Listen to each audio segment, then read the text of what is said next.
Halo Sobat pencinta Donghua, kali ini kita akan melanjutkan cerita Battle Through the Heavens Benua Kaisar. Cerita dan video ini diambil dari channel Nobarta. Tanpa banyak basa-basi, mari kita simak alur ceritanya. Melanjutkan dari cerita sebelumnya, katak raksasa itu tampaknya lebih takut pada roh hantu di tubuh Xiaoyan. Roh hantu yang memanipulasi katak raksasa di belakang layar jelas bisa merasakan roh hantu lebih kuat yang berada di tubuh Xiaoyan. Roh hantu yang dilepaskan oleh Xiaoyan seperti semburan gunung. Jika dibandingkan oleh roh hantu yang bersembunyi di dalam tubuh katak raksasa sangat tidak signifikan dengan milik Xiaoyan. Katak raksasa itu berteriak dengan aneh dan tubuh besar itu berputar lalu berbalik untuk lari. Tubuh katak raksasa itu dengan cepat menyusut pada kecepatan yang terlihat oleh mata telanjang selama pelariannya. Hanya dalam 5 nafas, katak raksasa itu berubah menjadi setengah ukuran telapak tangan. Xiaoyan tersenyum dingin dan dengan cepat mengejarnya. Dia tidak bisa membiarkan katak raksasa melarikan diri. Jika itu lolos, maka akan sulit menemukan roh hantu di balik katak raksasa. Meskipun peringkatnya di sini tidak tinggi, namun keberadaan roh hantu cukup langka. Belum lagi roh hantu pandai bersembunyi. Perlu beberapa pemikiran untuk menemukan dan menangkapnya. Selain itu, Xiaoyan tidak punya banyak waktu. Yang terbaik adalah membentuk kembali tubuh Nan Erming sesegera mungkin. Xiaoyan mengeluarkan lautan api dan membakar semua mayat katak di depannya menjadi abu. Setelah itu, Xiaoyan mengejar pemimpin katak raksasa yang menyusut. Katak yang menyusut itu melompat ke dalam air suci. Xiaoyan tidak ragu dan melompat ke dalam air suci. Setelah Xiaoyan juga menghilang, para suku manusia ikan hanya bisa melihat dengan ekspresi konyol. Katak yang sangat kuat itu seolah-olah melihat Xiaoyan seperti malaikat pencabut nyawa. Mereka tahu ketika perang dimulai betapa kuatnya penampilan katak raksasa itu. Namun sekarang mereka semua mati dan hanya sisa satu katak yang melarikan diri dari Xiaoyan. Pertempuran ini telah membuat suku manusia ikan sangat menghormati Xiaoyan. Jika bukan karena Xiaoyan, seluruh suku mereka pasti sudah dihancurkan. Leluhur Su itu memukul tongkat kerajaan dan berjalan perlahan 2 langkah ke depan. Patriark Lu dan Yolin akhirnya mengerti mengapa leluhur Su segera berlutut setelah Xiaoyan datang sebelumnya. Sekarang leluhur Su itu tersenyum lalu berkata, "Saya sudah tahu bahwa kita akan memiliki bencana ini, dan sudah tahu bahwa orang ini adalah dermawan saya. Anda semua seharusnya memperlakukan dermawan saya dengan sebaik mungkin." Ucap leluhur Su tertawa terbahak-bahak. "Hahaha, ini memang berkah bagi kita." Selain itu, Tuan Muda Chaos Immortal juga merupakan teman baik dari dermawan Xiaoyan. Jalan masa depannya bisa dikatakan seperti langit. Bahkan orang itu lebih kuat dari Tuan Muda Chaos Immortal dan memiliki darah dari Ratu Sangsa. Ucap Patriark Lu dan Yolin. Setelah itu Yolin berbalik dan melanjutkan untuk membersihkan medan perang. Hidup di dalam perut ikan adalah sumber daya yang sangat berharga bagi mereka. Dan mereka dapat mempertahankan suku mereka di perut ini selama ratusan tahun. Scene berganti. Semenjak kepergian Xiaoyan di pegunungan primitif, kota raksasa menjadi gempar. Beberapa kekuatan besar telah diancam. Ancaman ini datang dari Kuildan. Tampaknya Kuildan benar-benar tidak dapat mentoleransi kematian Pangeran Dandan dan Penatu Awu. Ini adalah kemarahan puncak dari ketua Kuildan. Setelah kematian putranya, sekarang bahkan cucunya yang merupakan Pangeran Muda Kuildan juga dimakamkan di tangan Xiaoyan. Sebagai penguasa Kuildan, dia benar-benar pecah oleh kemarahan dan kebencian. Kuildan telah memutus semua pasokan obat-obatan. Bahkan aliansi bisnis juga terputus. Kuildan sebagai pasokan obat-obatan terbesar, begitu obatnya berhenti seluruh kota Jucheng terlibat secara luas. Kekuatan yang tak terhitung jumlahnya yang bergantung pada pil semuanya menjadi gila. Pada saat ini di dalam aula Kuildan dipenuhi dengan banyak orang. Semua orang ini adalah sosok terkuat di Kuildan, dan mereka adalah tokoh inti dari Kuildan. Bahkan Kuildan juga mengundang beberapa orang kuat untuk bekerja sama. Hanya karena Xiaoyan, Kuildan akhirnya mengerahkan semua kekuatannya. Penguasa Kuil, bagaimanapun juga kita harus membahas keadilan untuk kematian Tuan Muda dan Penatu Awu. Ucap salah satu pasukan inti dari Kuildan. Selama kita memutuskan persediaan pil obat, maka seluruh kota raksasa akan berada di bawah kendali kita. Jika rencana ini berlanjut, saya yakin akan ada banyak kekuatan yang bergantung pada Quildan. Tentu saja rencana ini untuk menekan Sang Meng, ucap seorang pasukan inti yang berdiri di sebelah kanan ketua Quildan. Mereka tahu bahwa Sang Meng juga merupakan kekuatan super di kota raksasa ini. Ketua Quildan mengangguk lalu berkata, "Ya, selama Sang Meng menunjukkan bahwa tidak akan memberikan bantuan kepada Xiaoyan, kami masih akan memberi Sang Meng pil yang cukup. Sekarang saya ingin melihat, setelah Quildan saya memutuskan semua pasokan obat, apakah Sang Meng masih akan mementingkan Xiaoyan?" ucap ketua Quildan. "Penguasa Kuil, jangan khawatir. Sang Meng didasarkan pada bisnis, dan bukan tindakan Sang Meng untuk berurusan dengan hal-hal yang tidak menyenangkan seperti menyinggung kami. Mereka pasti tidak akan menyinggung Quildan hanya karena orang kecil Xiaoyan," ucap orang yang bernama King Feng. King Feng adalah manajer pil dari Quildan. King Feng juga merupakan seorang penyadap handal Quildan. Dia telah mengelola bisnis Quildan pada penjualan pil selama bertahun-tahun. Dia telah membuat banyak keuntungan untuk Quildan. Yang bisa mengembangkan Quildan hingga saat ini juga karena King Feng. Quildan secara bertahap mencapai posisi seperti sekarang ini juga berkat King Feng. Sehingga King Feng dapat dianggap sebagai salah satu pahlawan Quildan. Ketua Quildan itu mengangguk lalu berkata, "Aku harap begitu. Namun bagaimana dengan kekuatan utama ras manusia, ras iblis, dan ras monster? Ada banyak keberadaan orang tua yang belum mati itu berdiri di belakang Xiaoyan. Jika salah satu dari mereka terlibat dalam pertempuran, Quildan akan jatuh ke dalam situasi yang tidak menguntungkan. Oleh karena itu mencoba untuk memberantas Xiaoyan tidak sesederhana kelihatannya saat ini," ucap ketua Quildan. "Menurut intelijen kami, sepertinya klan Yao maupun keluarga Warcraft berada di Shafu Mansion. Meskipun hubungan mereka tidak jelas, tetapi dilihat dari sikap mereka sepertinya hubungan mereka tidak sederhana," ucap seorang penatua misterius yang bernama Kai. Mendengar ini, ketua Quildan semakin merasakan sakit kepala. Keluhan antara Xiaoyan dan Quildan harus dipikirkan dengan baik. Jika kekuatan suku iblis dan keluarga Warcraft bersatu, maka tidak akan bisa ditanggung oleh Quildan. Kekuatan dari suku iblis darah sudah bisa berdiri dengan bangga di kota Juche. Sedangkan keluarga Warcraft dikenal sebagai keluarga Dodi Bintang 9.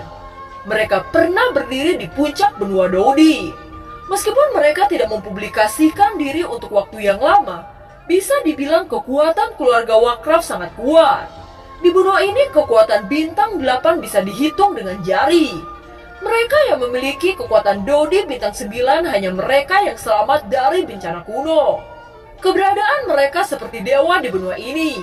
Kekuatan itu membentuk keseimbangan benua. Jika salah satu dari kekuatan itu dihancurkan, maka keseimbangan akan dihancurkan dan mengarah pada serangan balik di benua Dodi. Ketua Quildan tidak mengerti bagaimana Xiaoyan bisa mendapatkan keberadaan yang sangat kuat untuk mendukungnya. Alasan mengapa dia tidak melakukan apa-apa adalah untuk menghindari kekuatan besar di belakang Xiaoyan. Pada saat ini, Ketua Quildan menoleh ke Penatua Kai lalu berkata, "Penatua Kai, saya memperlakukan Anda dengan sangat baik. Sekarang Xiaoyan telah memenggal putra saya. Saya mohon kepada Penatua Kai untuk memberi pelajaran kepada Xiaoyan. Quildan sekarang membutuhkan bantuan Anda. Selama Anda bersedia mengambil tindakan, maka Quildan bersedia memberikan banyak ramuan tingkat 8. Selain itu, Anda akan mendapatkan keuntungan yang sangat besar dari Quildan saya," ucap Ketua Quildan. Pada saat ini Penatua Kai melihat ke arah sekelompok bawahannya yang memakai jubah hitam. Mereka semua memancarkan fluktuasi doki yang kuat. Kekuatan mereka berada di bintang 8. Dari sini dapat dikatakan betapa menakutkannya Penatua Kai dapat mengendalikan banyak Dodi bintang 8. "Ketua Quildan, Anda tidak perlu khawatir tentang Xiaoyan. Saya akan mencabut nyawa si kecil itu. Tentu saja saya juga berharap bahwa Ketua Kuil memenuhi apa yang sudah dijanjikan oleh Ketua Kuil," ucap Penatua Kai. "Selama Anda bisa membunuh bajingan itu, saya akan memberikan semua yang saya janjikan kepada Anda," ucap Ketua Quildan. Setelah mendengar kata-kata ketua Quildan, pemimpin ketua Kai berdiri di samping ketua Quildan. Bagi mereka mendapatkan ramuan tingkat 8 merupakan keuntungan yang besar. Hadiah ini terlalu besar untuk membunuh bocah seperti Xiaoyan. Bagaimana mungkin mereka menolak godaan seperti itu? Scene berganti. Berita tentang gejolak Quildan dengan cepat terdengar di Xiaofu Mansion. King Ho yang sedang duduk di aula utama Xiaofu terkejut mendengar berita bahwa Quildan akan memulai perang dengan Xiaofu Mansion. Setelah menerima berita itu, seluruh anggota Xiaofu terdiam. Mereka tahu Xiaofu tidak mampu menahan kekuatan Quildan. Terlebih lagi Xiaoyan sedang pergi ke pegunungan primitif untuk menyembuhkan Nan Erming. Pada titik ini King Ho menggali lebih banyak informasi dari Quildan. Meskipun Quildan kuat, tetapi mereka harus mempertimbangkan kekuatan yang berada di belakang Xiaoyan. Namun King Ho merasa bahwa ada kekuatan yang membantu Quildan. King Ho segera mengirim surat kepada klan Yao dan keluarga Warcraft. Meskipun masalah ini telah dibahas sejak lama, tetapi King Ho tidak menyangka Quildan mengambil tindakan terlalu cepat. Cabang Quildan sangat banyak. Jika semua disatukan, maka akan sulit digulingkan. Sekarang mereka telah menyatakan perang skala besar. Tentu saja mereka sudah sangat siap. Di seluruh benua Daudi, berita tentang memanasnya Xiaofu dan Quildan menyebar dengan cepat. Penangguhan semua ramuan membuat toko-toko kecil di kota Jucheng ditutup. Ekonomi pasar seluruh kota telah dipengaruhi sampai batas tertentu. Harga ramuan semakin tinggi karena kurangnya pasokan ramuan. Pada saat ini Zhen Bufan mengerutkan kening melihat Quildan memotong pasokan ramuan di pasaran. Meskipun itu tidak mempengaruhi Zhen Bufan, tetapi ada yang aneh dalam tindakan Quildan. Apa yang sebenarnya dilakukan Quildan? Mengapa semua sumber ramuan diputus tanpa alasan? Ucap Zhen Bufan. Di dalam aula Sangmeng suara langkah kaki terdengar. Pemuda dengan baju putih berkata kepada Zhen Bufan, "Pemimpin, ada seseorang yang meminta untuk bertemu dengan Anda." Ucap bawahan itu. "Apakah kamu tahu siapa dan dari cabang mana orang ini?" tanya Zhen Bufan. "Orang ini berasal dari Quildan. Dia mengatakan ada yang perlu dibahas dengan Presiden Zhen Bufan." Ucap bawahan itu. Mendengar kata-kata ini, Zhen Bufan sedikit mengangkat alisnya. Dia tidak berharap Quildan akan mengunjunginya. Memang benar sepertinya Quildan sedang merencanakan sesuatu.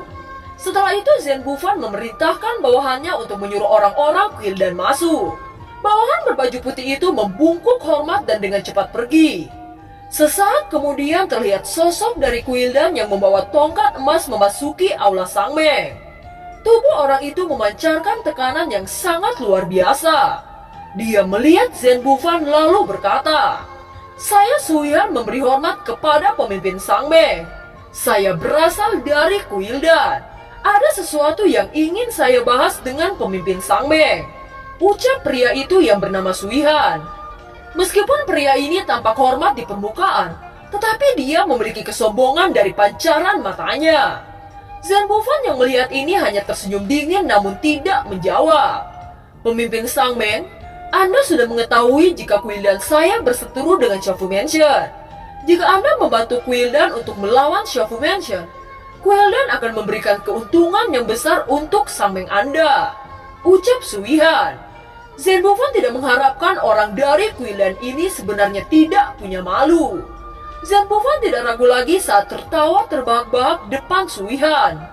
Setelah itu aura membunuh menyebar dari tubuh Zhen Bufan.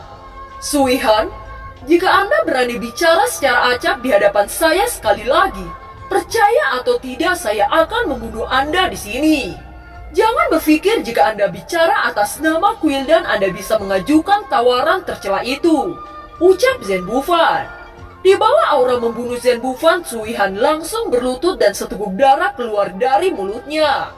Melihat kekuatan Zhen Bufan, Suihan dipenuhi dengan ketakutan. Dia tidak menyangka pemimpin Sangmeng memiliki aura membunuh yang sangat kuat. Pada awalnya dia berpikir dengan bersikap seperti itu pemimpin Sangmeng akan memberikan wajah kepadanya. Tetapi itu hanya pikiran yang bodoh. Pemimpin Sangmeng tidak hanya memberikan wajah kepadanya, bahkan pemimpin Sangmeng berani menyerang secara langsung. Saat ini Suihan terengah-engah dan nafasnya sangat lemah. Dia dengan cepat menelan ramuan pemulihan. Setelah beberapa saat wajahnya berangsur-angsur membaik. Zenbovan yang duduk di kursi menatap dengan acuh tak acuh kepada Suihan. Setelah itu dia berkata, "Jika hanya ini tujuan Anda kemari, beritahu kepada pemimpin kuil dan Anda bahwa saya Zenbovan menolak. Sekarang Anda bisa pergi dari hadapanku," ucap Zenbovan. Soyan itu tanpa mengatakan sepatah kata pun saat dia buru-buru pergi. Zenbovan tahu apa yang dipikirkan Kuildan. Mereka mengira Sang Meng akan mendukung mereka jika memberikan keuntungan yang berlimpah. Tentu saja Sang Meng tidak akan melakukan itu. Terlebih lagi jika Kuildan menang dalam perang ini, mereka akan mendominasi semuanya. Dahulu Kuildan berusaha keras untuk menghancurkan klan Yao. Setelah tujuannya tercapai, Kuildan bisa berdiri tegak di benua ini dan memiliki pengaruh yang sangat besar. Namun sejak kemunculan Xiaoyan, Kuildan perlahan-lahan mulai menurun. Bahkan Xiaoyan berani membunuh orang-orang penting dari Kuildan. Keberanian seperti ini tidak ada orang lain yang menyamainya. Banyak pasukan besar yang mendukung Xiaoyan. Bahkan leluhur tua suku monster yang berada di tingkat Daudi bintang 9 bersedia mendukung Xiaoyan. Ini sudah membuktikan bahwa Xiaoyan merupakan pemuda yang sangat luar biasa. Saat ini Kuildan hanya takut kekuatan-kekuatan di belakang Xiaoyan. Oleh karena itu Kuildan belum mengambil tindakan. Mereka melakukan segala cara untuk meningkatkan presentasi kemenangan. Kematian Dandan sudah cukup untuk membuktikan keberanian Xiaoyan. Jika Xiaoyan diberi waktu, maka Xiaofu Mansion akan menjadi kekuatan yang berdiri di puncak benua Daudi. Oleh karena itu, Kuildan sangat takut oleh perkembangan Xiaofu Mansion. Sekarang Kuildan hanya ingin menarik Sang Meng saya. Yang terbaik adalah membicarakan hal ini dengan kakak saya, ucap Zenbovan berdiri dan berjalan keluar dari aula.